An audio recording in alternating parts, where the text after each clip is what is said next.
Bonjour à tous et bienvenue pour ce 9e podcast du forum 24 secondes. Et aujourd'hui, nous sommes le 19 décembre au moment de l'enregistrement. J'espère que tout va bien pour vous les gars, comme d'habitude, Doc, Pop, Réa. Parce que là, la ligue, donc au moment où on en parle, c'est pas trop, c'est pas arrêté, pas de décision Covid, mais ça explose un peu dans toutes les équipes. Les Bulls, on sait que vous n'avez pas trop joué récemment pour le Covid. Les Cavs, c'est en train d'arriver. Les Sixers, c'est tombé là il y a 5 minutes aussi. J'ai vu que Drummond et Shake Milton étaient entrés dans le protocole aussi. J'espère que ça ira. Comment vous allez sinon? Ça va. Ça va, ça va. Ouais, nickel. Ouais, ça gagne pas trop Houston à ton goût? Un peu trop, hein. Il va falloir remettre Et, Green sur le terrain. et ouais, on est con, quoi. Ah bah, depuis qu'il est pété, petit Garrison Matthews là, qui a chopé son contrat. Bon, j'ai pas envie de dire qu'il se fait un peu arnaquer, mais 8 millions 4 ans quand même. Le hit killer. C'est un bon petit joueur en plus, mais c'est un bon contrat pour vous. Pour un mec qui sort du banc comme ça, je suis surpris qu'il ait accepté 4 ans comme ça, payé 2 millions la saison quoi. Ça me Ouais, rappelle il les fait gagner contrats mal, donc du bon. Geek. Ouais, mais après il devait peut-être pas avoir envie de galérer pendant encore quelques années à chercher ses contrats. Alors, j'ai pas donné le sujet à tout le monde, parce que là, on va rentrer dans le débat du jour. Non, non, laissez-le. Appelle remplacer. À la base, on pensait parler des Pacers, puisque si vous faites un petit peu attention, on est censé publier tous les 15 jours, mais là on a eu un peu plus de mal à se retrouver, donc on est plutôt sur 3 semaines, même quasiment un mois maintenant. Je crois qu'on a 3 semaines et demie. Puisqu'il il y a une semaine, la news était tombée que les Pacers chercheraient à rebuild, ou en tout cas à réorganiser leur effectif. Du coup, j'ai pensé à autre chose, à un thème peut-être un peu plus global. On va parler d'Indiana, on va parler de ce concept, enfin cette potentielle reconstruction. Et je vais faire un débat, je vais vous proposer un débat global. On va parler de pas mal d'équipes. J'ai 6 équipes au total. On fera peut-être pas les 6 parce que ça prend du temps. Je les ai reclassées par ordre, on va dire, d'importance. Et on va se prononcer. Est-ce que je vais vous donner une équipe? Est-ce qu'elle rebuild? Est-ce qu'on va être dans la continuité? Ou est-ce que vous pensez que ce sera une équipe sur laquelle il faudra acheter pour sous-entendre trader pour progresser? Est-ce que vous avez compris un peu? Ouais. Ouais, ça va. Pas trop dur, hein, c'est un peu le principe américain, tu sais, du buy, sell, hold, ce genre de choses. Voilà. Ouais, je vois, ouais. Voilà. Donc, comme on avait prévu de parler d'Indiana, bah écoute, je vous lance tout de suite dessus. Indiana Pacers. Est-ce que pour vous, Indiana, on part sur un rebuild complet? Est-ce qu'on garde l'effectif? Ou alors est-ce que le mieux ce serait peut-être même pas de chercher à trader pour progresser dans cette conférence Est très ouverte cette année? Pour moi, c'est. Ils disent qu'ils rebuild, mais c'est pas un rebuild partiel. Déjà parce que c'est pas le genre de la maison de tout péter. Et parce qu'intrinsèquement, leurs têtes d'affiche sont bonnes, mais. Comment dire? Je trouve pas le mot, je vais y arriver. Mais ça va pas bien ensemble. C'est-à-dire ça manque un peu de 3 points, donc il faudrait peut-être un joueur un peu plus fort à 3 points. Alors est-ce que c'est la raquette qu'il faut casser? Est-ce que c'est plutôt le vert qu'il faut dégager? C'est à voir, mais je pense que leur but c'est vraiment plus de rééquilibrer que de tout casser. Moi, je les vois pas casser non plus, étant donné qu'ils ont un nouveau coach, que c'est pas un gars qui est très jeune non plus comme coach, donc je le vois mal repartir sur un nouveau cycle, sur un rebuild total. Après, est-ce que ça va bouger je sais même pas. TJ Warren, il a joué au final cette saison ou pas? Toujours pas. Toujours pas revenu. Ouais. En fait, concrètement, faut voir une fois qu'il va revenir, mais je sais même pas pour quand est-ce qu'il est prévu. J'essaye de chercher ça en même temps que je parle. Mais une fois qu'il revient, c'est pas dans trop longtemps, décembre ou janvier apparemment. Et ça date du 8 novembre. Ouais, bah putain, ça date. C'est flou, c'est très flou, hein, TJ Ouais, Warren. ok. Déjà l'an dernier c'était pas mal flou quand même. Ouais, non, mais en fait, c'est une fois que tu as ce joueur dans ton roster, c'est tu commences à avoir une équipe qui marche mieux offensivement. Mais après, défensivement, c'est pas trop ça non plus cette année. Je crois qu'ils sont average dans les deux. Donc, est-ce que ça suffira pour les faire passer un petit peu au-dessus et gagner un peu plus de matchs? Ça reste à voir. Sachant qu'il y a un point sur lequel j'ai pas pensé parler, mais il m'a semblé lire par contre que Domantas Sabonis voulait absolument partir. Miles Turner aussi a fait des déclarations qui allaient quand même un peu dans ce sens, hein. Ouais, Ouais, alors pourquoi est-ce que c'est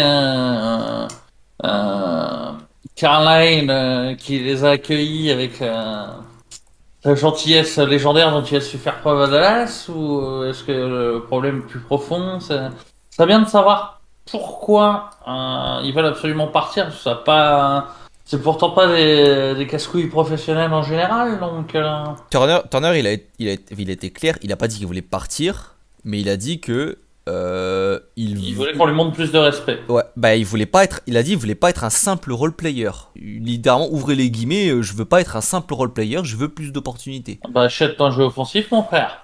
Après, est-ce qu'il est pas un peu, il est pas objectif sur son jeu dans ce cas-là, c'est autre chose, mais il veut plus de responsabilités visiblement, hein, tac. Ah ouais, mais le problème c'est qu'ils ont deux joueurs, c'est sans être similaires, même complètement opposés, hein. Là, on peut le dire, c'est un expert de la défense et puis un gars avec des très bonnes mains en attaque, mais qui au final se marchent un peu dessus au niveau du poste. Tu les fais jouer ensemble, mais ça marche aussi bien quand tu les fais pas jouer ensemble. Donc un petit peu chacun qui se dit c'est moi l'alpha par rapport à l'autre. Pop Indiana. Pour moi, Indiana, ça doit être aidé, forcément, mais pas pour reconstruire, parce que je pense que tu as une base qui est déjà correcte. Pour moi, Caris LeVert, c'est pas possible. C'est inefficace au possible. En défense, il y a des lacunes assez problématiques quand même, sachant que Portland, non. Portland, je m'avance un peu, mais je pense qu'on en parlera plus tard. Sachant que les Pacers ont toujours été une défense assez élite, et que cette année, c'est assez average, voire assez faiblard. Voire pas bon. Et Ouais. que c'est ce qui manque assez clairement cette année.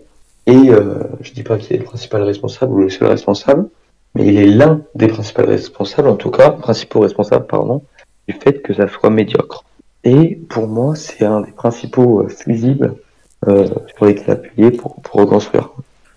Ouais, moi je pense que Caris LeVert n'est pas destiné à rester. Je pense qu'Indiana veut installer Duarte titulaire dans ce poste de second guard.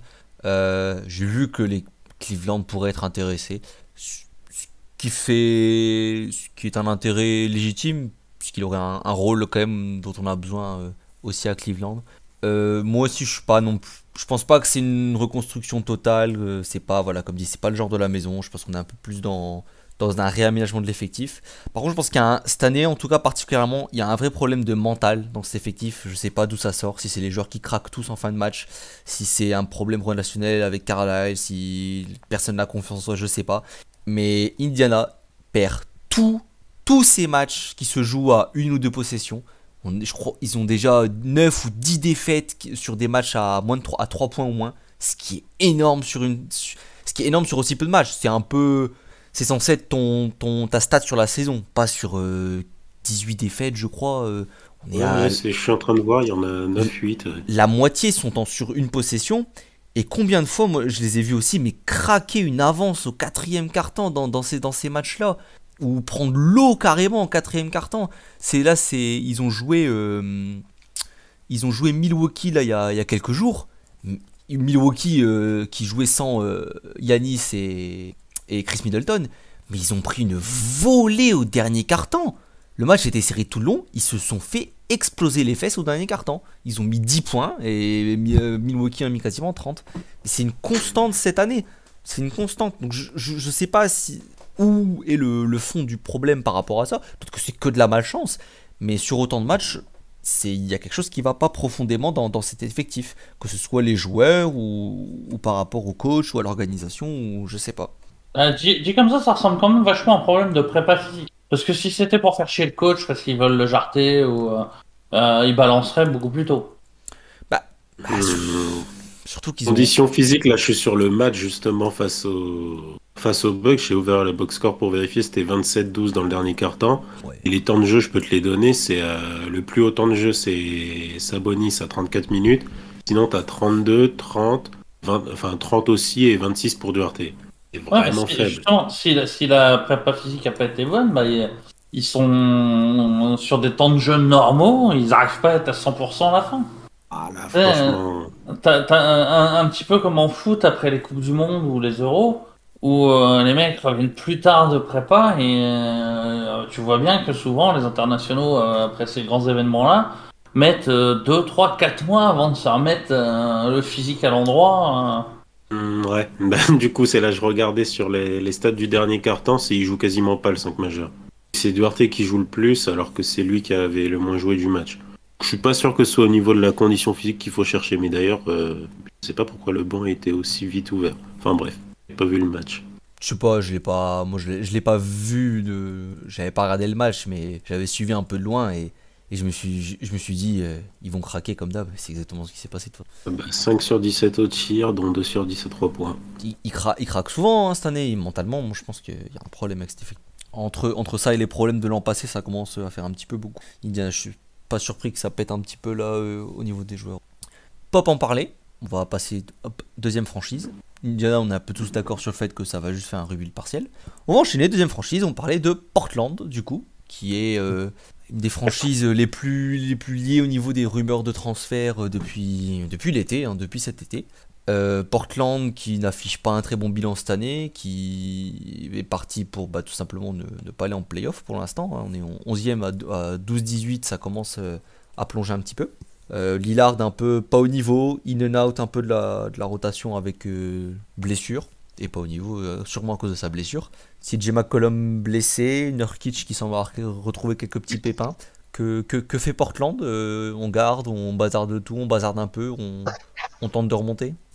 Toi qui parlais du bilan, je suis tombé dessus tout à l'heure en regardant le domicile extérieur.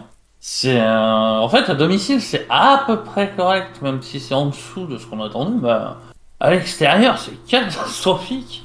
Je crois qu'ils ont une victoire à l'extérieur depuis le début de la saison. Une victoire, 11 défaites. Ils ont pas gagné du mois aussi quasiment. Ils ont gagné. Ils sont à 8 défaites sur les 10 derniers matchs. Hein. Là, ça ils part ont en live. gagné Là. une fois en décembre le dernier match. Ça part en Mais live. après, ça pose question, tu vois. Et ce qui pose question surtout, c'est le problème de McCollum. C'est pour le moment, on sait pas exactement, on connaît pas la gravité. Oui, est-ce que ça va être 3 semaines, 3 mois, 3 ans est-ce que c'est fin de carrière c'est ça, c'est parce que c'est. Problème au poumon, ouais. C'est pas parti pour un. C'était pas optimiste sur un truc comme ça. Un pneumothorax, c'est bien ça, hein, on est d'accord. Oui. Le problème, c'est en fait, si c'est dû à un coup, je vais pas dire que c'est moins grave, mais ça veut dire qu'il peut peut-être revenir si c'est naturel, comme ça arrive parfois. Là, ouais, il y a des chances qu'on lui dise non, frère, arrête le basket, c'est trop dangereux pour toi. C'est tout du moins du peu de connaissances médicales que j'ai en tout cas. Donc t'as un problème là-dessus, et puis au-delà de ça, c'est que du coup, avec ce problème, c'est que tu peux pas le trade. Il n'y a aucune franchise qui va vouloir parier sur sa bonne santé. Donc il vaut plus rien actuellement. Donc entre guillemets, tu te retrouves avec son contrat. Et si tu veux bouger, tu dois bouger autour. Ouais. Le Bonne problème, chance. c'est que c'était le Davis meilleur Junior, élément à allez. bouger. Ça fout Portland dans une mer de noir. Parce que pour moi, Portland, il faudrait qu'ils cassent tout, sauf Lillard. Et ça va les empêcher de tout casser. Et puis ça va prendre du salaire, ça sent mauvais là pour Portland. Ouais, comme tu l'as dit, moi je pense qu'il faut surtout absolument garder Lillard, qui est un des joueurs les plus emblématiques de l'histoire de la franchise. Un top 3 sûrement avec Walton et Drexler. Et que par contre, un qui doit absolument s'en aller, c'est Nurkic. Qui est catastrophique. Des deux côtés du terrain, il est mauvais en fait, simplement mauvais. C'est seulement McCollum, maintenant que tu t'en rends compte? Et seulement maintenant qu'il est aussi peu concerné depuis quelques années, quoi. Et voilà, Portland qui a toujours été une défense average, j'en avais parlé déjà, de 2015 en gros à 2018, et a plongé complètement, malgré des individualités qui auraient dû logiquement la renforcer l'an passé, notamment avec Covington, qui est le défenseur le plus dominant de la ligue quand il est en 5. Non, mais là je crois ils sont pas derniers d'ailleurs cette année. Là c'est catastrophique. Tu peux pas être dernier avec le matériel que t'as. T'as pas énormément de gros défenseurs, mais t'as pas des boulets normalement sur le terrain. C'est pas un effectif de boulets en défense normalement. Ils sont nuls. Là les matchs qu'ils gagnent, tu sais, on est à 2 victoires là sur les 10 derniers. Le dernier match qu'ils viennent de gagner, c'est parce que Lillard il fout 40 pions aussi. Hein. 43 précisément. Heureusement que Lillard met 43 pions, hein, parce que, et que McLemore sort le meilleur match de sa carrière depuis 5 ans. Voilà. Quand on est réduit à devoir compter sur McLemore pour gagner, Bah ouais, j'aime non, bien, hein, mais... en plus, c'est vrai qu'il y a la Rennes qui essaie de gratter un peu de place dans sa rotation. Pareil, t'es sur un défenseur à minima correct, et moi je dirais même bon défenseur en vérité. Moi, je suis d'avis aussi que quasiment tout doit péter, à part Lillard. McCollum, évidemment, le problème c'est que tant qu'on n'a pas le diagnostic, on va dire complet, c'est vrai que c'est une pièce que tu vas pas savoir bouger. Donc, Et même avec le diagnostic complet. Hein. même avec le diagnostic complet selon ce qui en ressort en plus, c'est vrai que tu risques tout simplement de te bloquer, d'être obligé de garder ton effectif en l'état parce que t'as pas le choix. Parce que tu peux pas bouger McCollum. Si tu peux pas bouger McCollum, tu peux pas vraiment bouger le reste. Mais moi, franchement, quitte à perdre en valeur pure, je l'ai dit, quitte à perdre en valeur pure sur tes trades, au moins tenter entre guillemets une dernière fois de tout bouger, quoi. Ce groupe, il est là depuis longtemps. Il a fait des très bons résultats pendant des années, de très bons résultats pour Portland.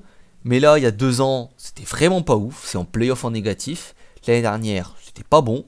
Et cette année, c'est plus que pas bon. Parce que cette année, Lillard, comme il est un peu dérangé physiquement, eh ben, il est pas capable de te faire gagner 30 matchs à lui tout seul. Bah, faut voir aussi que ça fait combien d'années qu'il porte la franchise sur ses épaules. Bah, Au bout d'un moment, le physique tient oui, plus. Hein. oui, après, t'avais Nurkic, je trouvais plus intéressant il y a 2 ans déjà que je le trouvais average il y a 2 ans, quoi. Genre cette année, il est vraiment pas bon. C'est sûr, au lieu d'être un boulet des deux côtés du terrain, il était mec.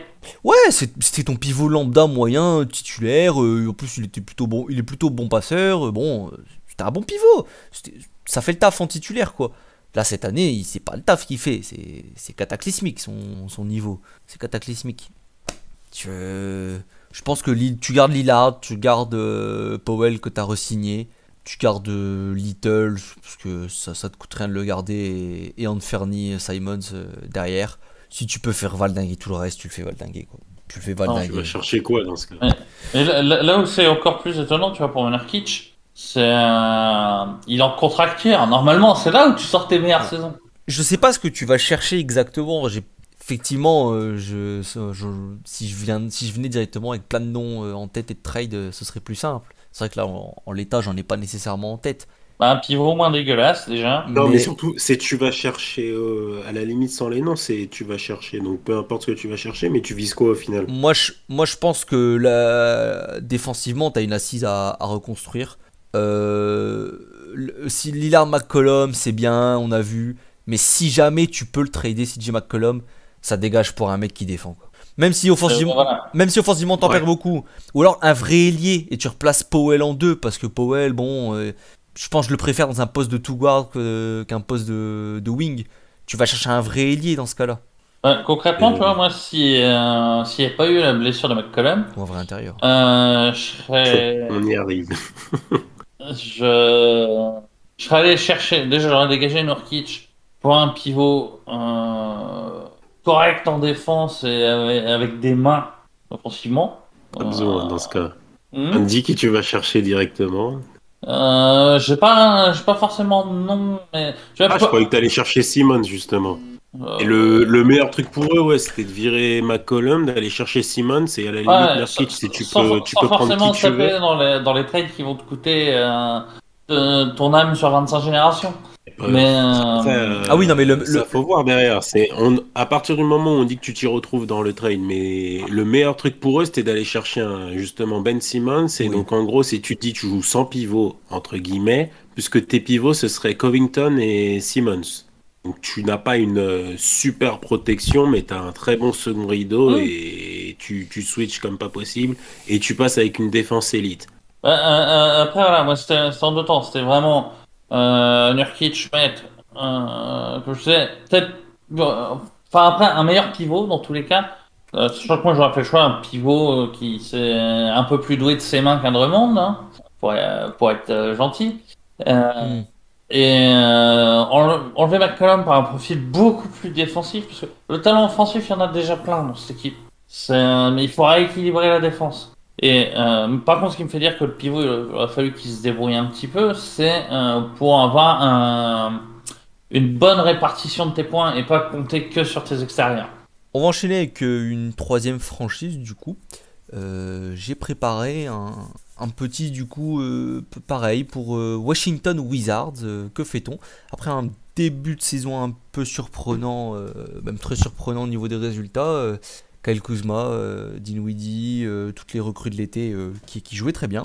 Mais c'est quand même vite retombé, hein, il faut le dire, puisque là les Wizards pointent à la 7ème place. C'est encore dans les playoffs pour l'instant, mais ils sont vraiment sur une spirale descendante.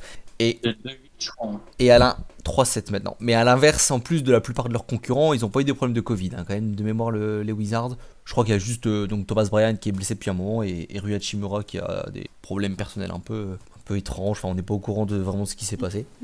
Mais voilà. J'entends d'ailleurs que c'est parti en couille depuis qu'il a dit je songe à revenir. Ils veulent pas de lui, c'est pour ça. Mais c'est surtout que Bradley Beal ne souhaite toujours pas re-signer aux Wizards. Hein. Il est toujours pas convaincu par le projet. Donc, est-ce que là, Washington doit commencer à prendre les devants? Est-ce qu'on se redirige vers une vente totale? Est-ce qu'on continue? Ou alors on essaye de trader pour des joueurs et convaincre Bill de rester? Bill, le problème, c'est que tu patientes une année. Enfin, lui, de son côté, c'est s'il attend l'an prochain pour re-signer, on parle d'une différence assez conséquente au niveau du contrat. Tu prends le contrat de John Wall, tu rajoutes 50%, c'est à peu près le montant de ce que Bill pourrait toucher. Forcément, lui, de son côté, il a tout intérêt à attendre. Après, est-ce que les Wizards, ils ont intérêt à donner autant à Bill? Personnellement, je dirais non. Est-ce qu'ils le feront? Ils l'ont montré par le passé avec Wall. Oui, parce que Bill, il a une player option qui arrive pour cet été. On peut présumer qu'il va la décliner, elle a 36 millions. On peut présumer qu'il va la décliner pour chercher un max bien cochon. Sauf s'il joue la montre justement pour attendre un an et choper un contrat encore plus énorme. Et du coup, tu fais quoi si t'es Washington? C'est difficile parce que moi, je serais tenté de dire faut le trader. Mais si tu fais ça, t'attires déjà personne quand t'es Washington. Donc si tu fais en plus un coup de pute au mec qui est là depuis le début, qui défend les couleurs de la franchise, tu te tires une balle dans le pied, quoi. Vraiment un coup de pute, hein. Vas-y, Pop. Ouais, j'allais dire un peu comme toi, Doc, parce que je pense que t'allais dire, tu peux présenter ça comme, voilà, ça a été un grand serviteur du club de la franchise depuis sa draft. Il a été drafté à Washington, donc. Maintenant, on sent qu'on n'est plus assez compétitif, donc on le libère. Limite, c'est une bonne image, en fait. Ouais, ça dépend. Est-ce que Bill n'est pas allé leur dire je veux pas signer là parce que je veux prendre mon option et faire péter la banque l'an prochain? Donc s'ils savent ça, tu vois. Bill a l'air de répéter que le truc pour lui c'est d'avoir une équipe compétitive. Je crois qu'il y a encore 1 ou 2 semaines, il a dit en gros il voulait pas s'enfermer dans une équipe qui n'allait pas jouer la victoire, qui n'allait pas jouer les premiers rôles au moins de l'Est. Voir Washington jouer les premiers rôles de l'Est à part sur 4-5 matchs en début de saison. C'est pourtant les gagnants du trade de l'été dernier. Hein. Pourtant les gagnants du trade de l'été dernier. Non, c'est pas les gagnants, c'est les moins perdants. Moi, écoute, Washington, malgré leur début de saison, je suis pas venu leur casser du sous sur le dos, mais franchement, j'y ai jamais cru une seule seconde. Même. T'es pas le seul. Hein. Je me doute bien que je suis pas le seul, mais j'ai jamais cru une seule seconde au fait que ça allait tenir. Et malgré ils commencent en 8-2, enfin, ils font un très bon bilan. Hein. Je me suis dit, je suis confiant pour mon prono d'avant-saison. Ça finira dans le 11-12-13 de la conférence. Et franchement, on y arrive. Après, le problème, c'est ce qu'il leur faudrait et ce qui va se passer. Bien, ce qu'il leur faudrait, c'est appuyer sur le gros bouton rouge et tout casser. Je pense que là-dessus, on est d'accord. Sauf que le proprio est connu pour ne pas vouloir tanker. Il n'aime pas ça, c'est pas le genre de la maison. C'est son droit, hein, je respecte. C'est même très bien. Mais il préfère ne pas tanker et se foutre dans la merde que tanker un an.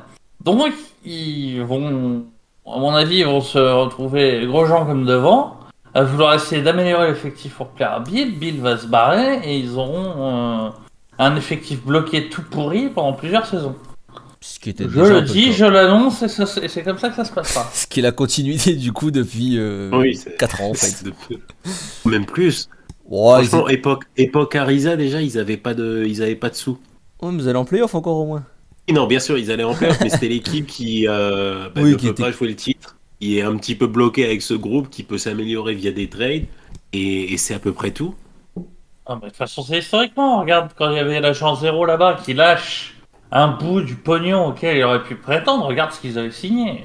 Parce que franchement, ouais, c'est le moment de reset, quoi. En plus, il commence à avoir une solide, on va dire, base de jeunes. Enfin, t'as Denny Avdia, t'as Rui Hachimura, t'as Corey Kispert que t'as drafté, cette année. Tu pars pas non, avec personne. Et puis Bradley Beal, on va pas se mentir, je pense qu'il peut t'offrir un package intéressant quand même, hein. Je sais pas où tu peux l'envoyer. Je dirais bien les Warriors, mais je pense qu'ils en ont rien à foutre. Ils préfèrent garder leurs deux puceaux. Mais je pense Je qu'il y l'enverrai à Philly, moi. Ouais, Sûr qu'ils prennent. oh, il prend en plus, c'est sûr, ouais. C'est sûr, Morey, il prend Bradley Beal. Franchement, ouais. Ouais, mais il prend, mais comment? Comment je Pour sais. moi, c'est le Aux meilleur dernières joueur qui nouvelles. puisse obtenir. Hein.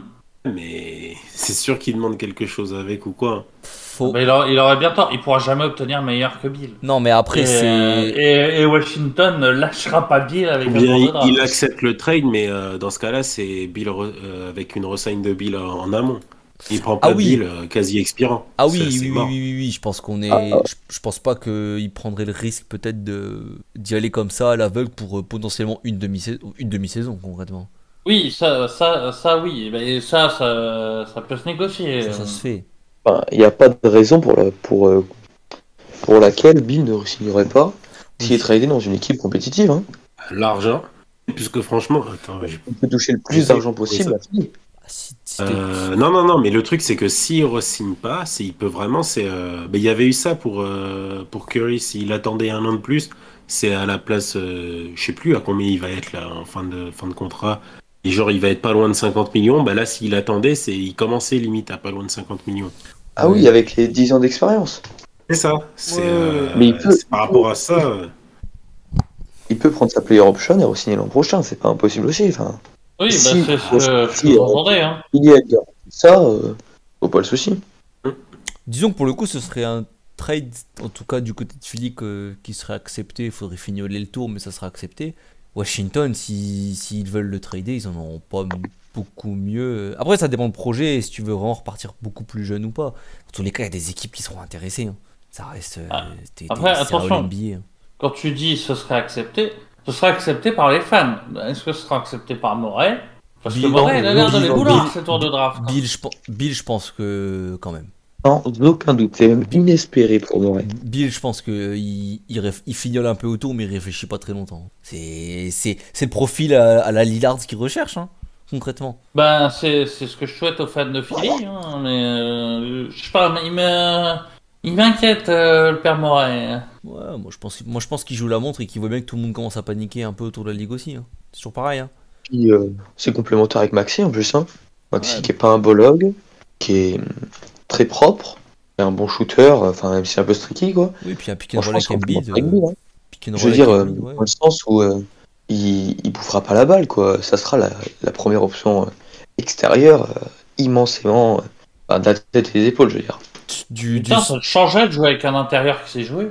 Non, mais en plus du 5 majeur, poste 2 de Philly, c'est le plus faible, hein, du 5 majeur concrètement. C'est Pas faux. le plus facile à changer, hein, parce que bon, Steph Curry, même s'il est bien, en fait, tu peux très bien le faire jouer poste 1 avec Bill, tu peux faire jouer les deux, une rotation à 3 comme ça, Korkmaz qui gratte quelques minutes, Danny Green qui peut jouer 3 aussi. Ouais, Ouais. ça fait Green parfait, hein. partira sûrement dans l'échange pour les Ouais. salaires. Parce qu'il doit être 5, 6, 10 millions plus cher, Bill, je pense, que Simmons. Ben Simmons, il a combien? Non. Je suis Je pas pense que sûr, c'est hein. pas très loin. Attends, je vais aller voir. Simmons, non, il doit être à hein, 33. Simmons, il a 33, Bill, il a Ouais. 35. Donc en fait, c'est pareil, À hein. 31 là pour le Ah ouais, moment. Bill, je pensais 38. Non, il a un peu moins. Non, c'est 33. Donc en vrai, franchement. Il y a 4 millions de différence, ouais. Bon, en tout cas, moi, pour Washington. Donc normalement, ça passe avec les 25%, ça. Ouais. Passe, ouais. Après Washington, franchement, je sais pas s'ils Ah ouais. ont dans cette optique, hein. Oui, Bah, disons que ça leur permettrait à la fois d'écluser Bradley Beal parce que son air à Washington est fini, tout en récupérant une contrepartie suffisante pour contenter le proprio. Bon, écoute, on va plier ces trois équipes le débat sur Washington. J'avais quelques petites franchises marrantes en stock, hein, si jamais on avait un peu de temps. Un petit pélican quand même qui sentait bon après, mais on garde un peu sous la main pour peut-être d'ici la trade deadline les quelques franchises un peu de guignol comme ça. Ah, carrément. Pas rigole. Franchise de carnaval à la rigueur. Ouais, non, ouais, ça fait pas parfait en plus de dire franchise de carnaval. Pour Pélican, on est bien là. Non, mais il y avait de quoi s'amuser encore. On va passer à la deuxième partie du coup, Quickfire. I'm fast as fuck, boy. Still fast as fuck, boy. Come get some. Trois petites news récentes. La première, plus importante, Curry qui est évidemment passé, tout le monde l'a vu, premier all-time en 3 points inscrits en carrière, tout en étant bien évidemment toujours presque le meilleur pourcent en carrière. Je ne sais plus si ça se joue pas à pas grand chose. Je crois qu'il a toujours le meilleur pourcentage en carrière. Ouais. Je crois qu'il est premier, mais c'est parce que c'est comme Steve Kerr est pas très loin en carrière. Volume, ouais. C'est parce qu'il y a du volume hein, quand même. Comment ça, il y a Corver dedans. Je sais plus où j'avais lu qu'il pourrait rater les 500 prochains shoots et avoir quand même un meilleur pourcentage que Ray Allen. Ah bah entre les deux, oui. Ça c'est sûr. Pas... Mais par contre, Corver est devant en pourcentage. Bah, tu sais quoi, moi, Corver, j'ai 42,9% en carrière, ce qui est juste derrière Curry, qui serait à 43,1% en carrière. Ah ouais, j'avais vu qu'il était à 45,4, un truc comme ça. Non, c'est Steve Kerr qui a 45,4, mais c'est parce que... Ah oui, à cause de son pourcentage. C'est parce que le volume est très faible, Steve Kerr, c'est pour ça. Ah bah, de temps en temps, un 1 en fin de match. Légitime. Ah bah, c'est 2 en carrière, hein, 2 tirs par match en carrière. Hein. C'est pour ça, je pense que c'est dans les classements où on commence à parler d'un petit minimum de volume. Parce que Curry, du coup, est premier devant Corver. Je pense que Corver est deuxième. Hein. Ray Allen, après, Ray Allen est tout pile à 40%, donc il est un peu plus loin derrière. Et puis... C'est déjà pas mal. Hein, oui, puis il y a Steve Nash entre les deux hein, aussi, je crois. Hein. Il est bien au-dessus des 40%, Steve Nash. Attends, t'as Joe Harris. Joe Harris, Hubert Davis aussi, apparemment. Ah, c'est vrai que Joe Harris, c'est un shooter très propre. Récent, mais très très propre. Il y a Davis, par contre, je suis pas sûr qu'il soit éligible. À 2500, c'est encore remarqué. 30%. Oui, par contre, James Harden, en termes de volume, c'est clair que lui aussi. C'est Après, le truc, on va dire que la passation est belle, mais qu'on se le dise, je pense qu'on le sait tous. Ray Allen, dans 10 ans, je sais même pas s'il est même plus top 5. Hein. Vu comment la ligue a évolué. Bah, Harden, voilà, déjà passera devant. Lillard, Doncic. Il y a des gens qui vont passer devant de toute façon. Hein. Trae Young, il y a des gens qui vont passer devant. C'est bon, tu vas à droite à Seth Curry aussi, si tu veux. Voilà, après moi je considère que ce qu'il faut en retenir, c'est le feel good moment. Ouais, c'était sympa. Puis voilà. Ce qu'il faut en retenir, c'est que c'était pas face aux Sixers. Certes. Oui, mais j'ai quand même pas mal. Hein. T'as 2-3 bits tristes qui sont là à dire ouais, mais c'est un scandale que les mecs l'applaudissent, c'est un mec de l'équipe en face. Ah putain, c'est un beau record, fêtons-le, puis reprenons le match. Moi, voilà. Je suis d'accord avec eux par contre. Il n'y a pas besoin d'arrêter le match pour ça. T'applaudis 2 secondes, fin de l'histoire. C'est pas un petit record. Hein. On avait arrêté le match pour Kobe, c'est la même. Est-ce que le gars il ne joue pas pour toi? Je viens voir mon équipe. Ouais. Non, après, au foot, c'est genre imagine imagine la cérémonie des bacs, tu l'as fait à l'extérieur. Ah, ça la fout mal. Warriors, ils ont gagné le titre et quoi? Imagine les supporters de la Juve qui applaudissent 7 contre le Real. Ils l'ont ovationné, ils n'ont pas arrêté le match. Ouais. Tu salues le moment. C'est parce que ça se fait pas au foot, mais ça se fait pas dans le basket. Bah si, justement, ça se fait. Moment de respect, ok, très bien, bravo. Mais vas-y, prends un temps mort si tu veux. C'est t'en avais pour Dirk, par exemple, quand il passait des 30 000, des trucs comme ça à l'époque. Je peux comprendre que ça fasse un peu too much pour, entre guillemets, juste une histoire de 3 points marqués. C'est un énorme record quand même. Donc, ouais, mais t'as pas besoin d'aller checker Ray Allen, Reggie Miller, etc. Enfin... Je pense en soi, je comprends que ça saoule quand t'es supporter de la franchise qui subit ça. Mais voilà, moi je considère que c'est quand même un grand moment pour le basket NBA. Donc voilà, profitons d'un bon moment du basket NBA au lieu de faire des histoires pour ça. Allez, passer à la deuxième news, encore plus récente, avec les Nets qui finalement ont cédé pour Kyrie Irving, qui n'était pas censé jouer de la saison parce qu'ils avaient estimé que in and out de la line-up en constamment, puisque on le rappelle, il n'est pas vacciné. C'était un peu, et que on est obligé d'être vacciné pour jouer à Brooklyn, enfin New York et Brooklyn.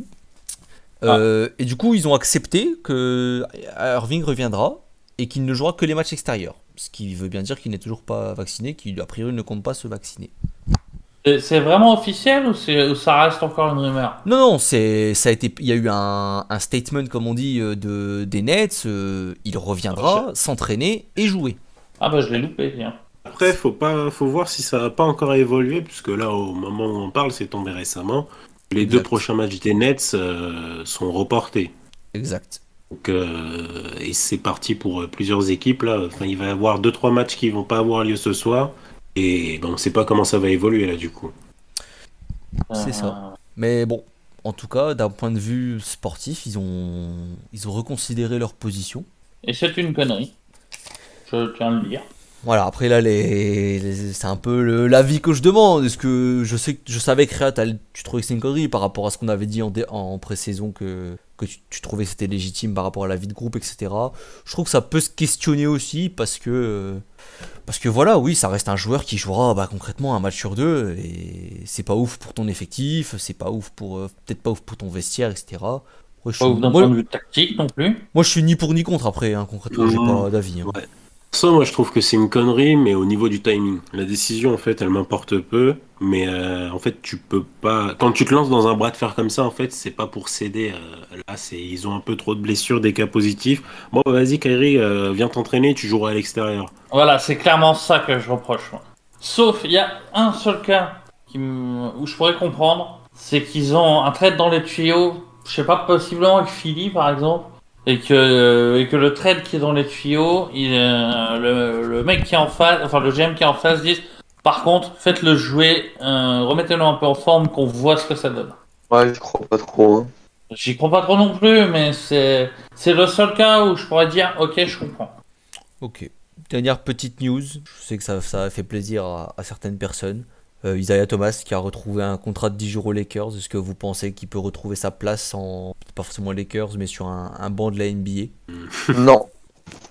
C'est en 3e rotation quoi. Une fois que t'as perdu ou que t'as gagné, mais au-dessus de ça, il pourra pas. Moi aussi, je suis pas certain que en dehors, à moins qu'il accepte de couper les citrons, les oranges. Moi, je vais te faire une réponse de Normand là-dessus. Si c'est l'Isaiah Thomas de ces 3 dernières années, non. S'il retrouve des pourcentages décents à la place de ces pourcentages claqués, ouais. Mais là, il est trop pénalisant en défense pour ça vaille la peine. C'est parce que plus que les pourcentages, c'est quand t'es un boulet énorme en défense, il faut que tu sois énorme en attaque, quoi, pour compenser. Voilà, mais c'est même au-delà de ça, tu te dis, même aux Kings, ils voulaient pas trop le mettre titulaire parce que c'est pas possible en défense, pardon. Vraiment aucune saison, enfin 1 ou 2 saisons aux Celtics où il pouvait être titulaire. Sinon, ce gars, c'est un profil viable en 6e homme et c'est tout. Ouais, mais même pour être 6e homme. Je pense qu'il est même pas même pour être 6e homme, là, il tire à quoi, 32, 33%? Non, mais même ça. Même s'il tire à 43%, le problème, c'est qu'il faut qu'il ait une efficacité élite pour que la balance entre les points qu'il te rapporte et les points qu'il te coûte soit positive. Et cette efficacité élite, en faisant 1m75, tu ne l'as pas, quoi qu'il en soit. Hormis en tirant à 40, 45% à 3 points, où là c'est le cas. Ça serait le cas, je veux dire. Mais Isaiah Thomas, ça n'a jamais été un shooter extrêmement efficace. Il y a eu toujours du volume, mais il n'a jamais été capable de s'identifier sur le catch and shoot, notamment à 40-45%. Et c'est plus un joueur de pull-up, un joueur de jumper. Et une fois que ça rentre moins, parce que les appuis sont moins bons, un peu à l'image de Kemba par exemple, il est plus efficace. Ok pour Isaiah Thomas, on verra s'il accepte un rôle en bout de banc ou si tout simplement une équipe lui donne un rôle plus important, que ce soit aux Lakers ou ailleurs. On va passer à la dernière partie, notre quiz NBA.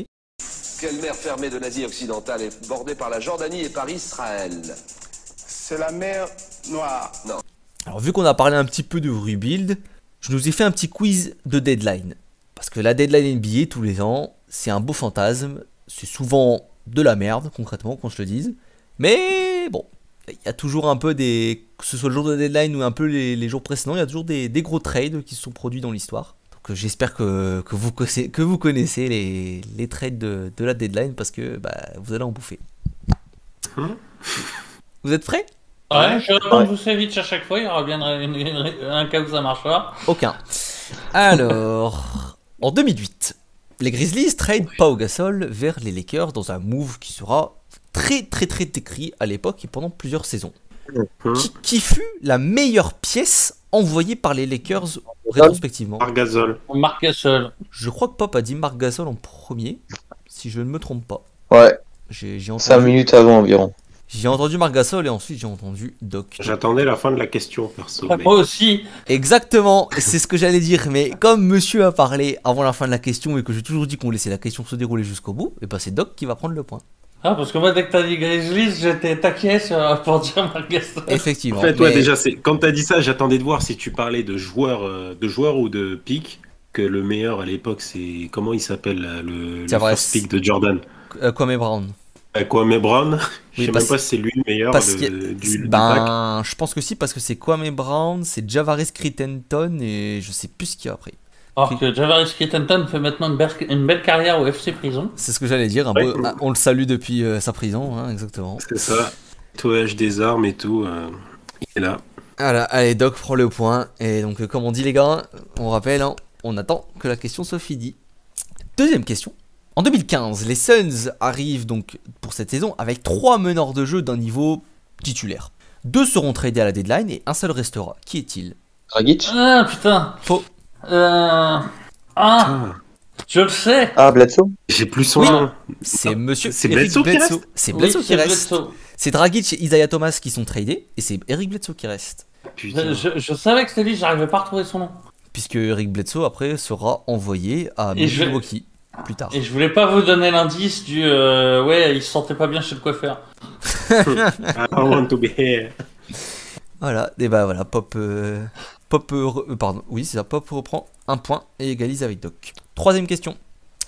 Kyrie Irving a été drafté en première position de la draft 2011 par les Cavs, mais absolument pas grâce au pic de l'équipe qui possédait initialement ce tour de draft. Clippers.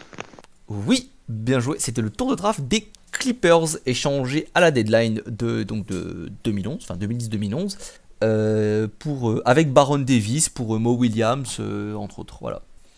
Un pick qui avait très peu de chances d'être top 1, d'être premier draft d'ailleurs, puisque c'était 3% je crois, et voilà, ils ont été first pick, et le pick des Cavs a été 4ème, puisque c'était John Waiters. On a déjà vu Pierre, je te rappelle Derrick Rose. Oui, Derrick Rose c'était encore moins d'ailleurs. C'était 1% je crois. Oui. C'était leur propre pick. Au moins c'est vrai avec le pick des Cavs c'était Tristan Thompson. Que c'est quand tu vois ça, c'est t'as envie de dire mais les Clippers sont vraiment des bites, alors qu'en soi c'est le move. Même si on peut le contester, il peut s'entendre encore. Il s'entendait Pas de chance à la loterie. Voilà, c'est. Ouais, mais en même temps c'est les Clippers donc. Oui, voilà, et puis ça colle avec. Il l'a regardé, c'était un pick 13 et le revendre ça pick 1. Donc Pop. Ça, c'est comme moi sur la Ligue 24. Pop 2 points, Doc 1 point, Réa 0. Quatrième question. En 2004, Rachid Wallace est fameusement connu pour n'avoir joué qu'un seul match avec une certaine franchise, puisqu'il a été tradé 2 fois en l'espace de quelques jours. Citez-moi les 3 équipes qui ont eu Rachid Wallace dans leur effectif sur ces quelques jours. J'en ai 2, mais. Il manque la 3ème. Hey. Eh ben, comme tout le monde, hein, je pense. Il y en a 2 qui sont plus faciles que la 3ème, c'est sûr. Il y a Je veux les 3 d'un coup et je dirais oui ou non. Boston, Détroit et Atlanta. Faux. Portland, Hawks, Pistons. Tu répètes Réa. Portland, parce que c'est de là qu'il démarre. Oui. Hawks, Pistons. Et oui, Putain. c'est ça. Je savais plus d'où il venait, j'étais là, attends, il était à Portland ou il a été tradé avant? Les Jay Blazers. Comment j'ai oublié Portland en fait? Moi, en plus, Pop, quand t'as dit tout le monde en a 2, et bah pour moi c'était évident que c'était Portland et Pistons, et je pensais que ce serait Hawks qui serait. Non, moi j'avais le Hawks, je l'avais, Oui, mais moi, j'avais Hawks Pistons. hyper connu le match Hawks. Ouais, Moi j'avais Portland Pistons et j'ai tenté les Hawks. Je me suis dit, attends, il a pas joué aux Hawks. Et oui, c'est putain. c'est les Jay Blazers, hein. Il avait pas bougé en fait, hein, jusqu'à cette deadline de 2004. Donc Réa remet dans la course avec un point. Toujours 2 pour Pop et 1 pour Doc. Dernière question. Pouvez-vous me citer les 2 guards Hall of Famer qui ont été swap à la deadline de 2003? Qui dénache? Non. Alors c'est pas un swap un pour un. Il y a un joueur en plus dans un des deux côtés. Je vais pas dire le nom, mais concrètement, c'est un swap entre deux Hall of Famers, hein. Enfin, deux futurs Hall of Famers. J'ai retrouvé des Hall of Famers. Deadline de 2003. Je peux vous dire, il y en a un qui était vieux, un qui était jeune. Attends, j'en ai un. Ah, y a pas un. Il est pas facile celui-là. Enfin, j'en ai un des deux quasiment sûr, mais Ouais, c'est possible. j'arrive pas à trouver contre qui il aurait pu être swap. Les deux sont bagués. Les deux, pas à ce moment-là, mais les deux seront bagués plus tard. Bon, bah, ah oui, non, ça, y a pas de souci. J'allais dire Penny et Steve Francis, mais c'est un peu plus tard, non? Puis Steve Francis, c'est pas Hall of Famer en plus. Puis c'est pas très bagué, C'est pas très bagué, surtout Penny et Steve Francis. Ah, c'est bagué. Je réfléchissais. 2003, les deux sont bagués, les deux sont des Hall of Famers. Sans débat possible, hein, c'est deux Hall of Famers. Il y en a un, je sais pas s'il est déjà rentré, parce que sa retraite est plus récente, puisque c'est le jeune dont je parle. Il y a eu un jeune, un vieux. Jet Terry. Une des deux Non. franchises concernées n'existe plus. Elle a changé Mais de nom. arrête. Ah bah, j'ai voulu un peu dans les indices, je vois que vous ramez, c'est la dernière question. Mais t'as cherché un poste 1, mais non. J'ai dit des guards, j'ai attends, pas dit attends, deux meneurs. Ouais, attends. Ah, Ah bah oui, j'ai dit deux Ray guards. Allen et Peyton, du coup, non? Oui, c'est ça, il y a un swap entre Ray Allen et Gary Payton. Gary Payton qui est envoyé à Milwaukee, Ray Allen à Seattle. Desmond Mason, il me semble, fait le chemin aussi avec Gary Payton. Putain, j'étais pas du tout du bon côté du pays, moi. Ah ouais, c'est Gary Payton qui finit à Milwaukee et plus, j'en avais plus iconique, aucune idée. Ray Allen à Seattle quand même. Du début à la fin, je savais pas. Au début, je pensais à. Comment il s'appelle? Billups. C'est plutôt ça qui se fait trade. Ouais, puis c'est pas un swap. Non, bien sûr. Parce que là, oui, c'est un swap. Hein, C'est de me souvenir du truc, j'étais là, non, il a pas ça. Parce que Ray Allen finit aux Sonics et après est tradé vers les Celtics à l'été de En 2007. L'été 2007, ouais. juste avant que KD arrive. C'est vrai qu'il finit au final. Payton finira à Miami en 2006 pour choper un titre. Bague. Payton prendra sa bague après et Ray Allen évidemment prendra ses bagues après. Ouais. Du coup, on est... Et donc mettra à réalisation la prophétie qu'il a eue quelques années auparavant, disant que vous étiez tous des merdes. Moi, je serai champion un jour, mais pas vous. Oui, c'est un vrai prophète, Ray Allen. Il en a dit des choses dans l'histoire qui ont été vraies. Non, C'est marrant. Payton, c'est pas Allen. Ah bah Ray Allen a eu des prophéties, hein. Je les ai Ah plus en aussi, tête. oui, non mais... Mais Ray Allen, il est Bah. connu pour avoir dit des choses qui sont produites qui sont assez marrantes. En l'occurrence, le coup du vous arriverez jamais à rien, mais moi je serai champion, c'est Payton. Ah ouais. Du coup, égalité entre Doc et Pop, 2 points chacun. Donc, petite question pour départager. Simple, clair et précis. Combien de deals ont eu lieu à la deadline 2021? Je précise, ce fut un record. Ce fut un record. Je vous rappelle qu'on avait fait une émission sur Twitch en plus, la semaine dernière. Ah ouais, mais. On a parlé de cette deadline. Il y a pas mal de... On fait une fois et le plus proche ou on trouve le chiffre? Une fois et le plus proche. Je vous laisse un petit peu réfléchir à votre chiffre. C'est le record, hein, donc c'est pas trop. C'est pas trop. Combien de deals ont eu lieu à la deadline de 2021? Avec pas mal de moves. Le move le plus connu, le plus emblématique, on va dire, de cette deadline, je pense, c'est Vucevic. Ouais, je t'avais dit qu'on en parlerait. Il y avait Aaron Gordon aussi. Il y avait du monde, hein. Ouais, Evan il y Fournier, avait- c'est cette deadline. Voilà. Beaucoup. Allez, messieurs, je veux un chiffre chacun. Attends, la deadline, c'est à partir de quand? C'est genre le jeu. C'est Est-ce genre. qu'on prend 48 heures avant ou pas? Le mec est écoute, parti chercher sur Wikipédia. J'ai le chiffre Non, précis, mais- là. J'écoute, j'ai Non. pas Vas-y, pas moi, creusé précisément.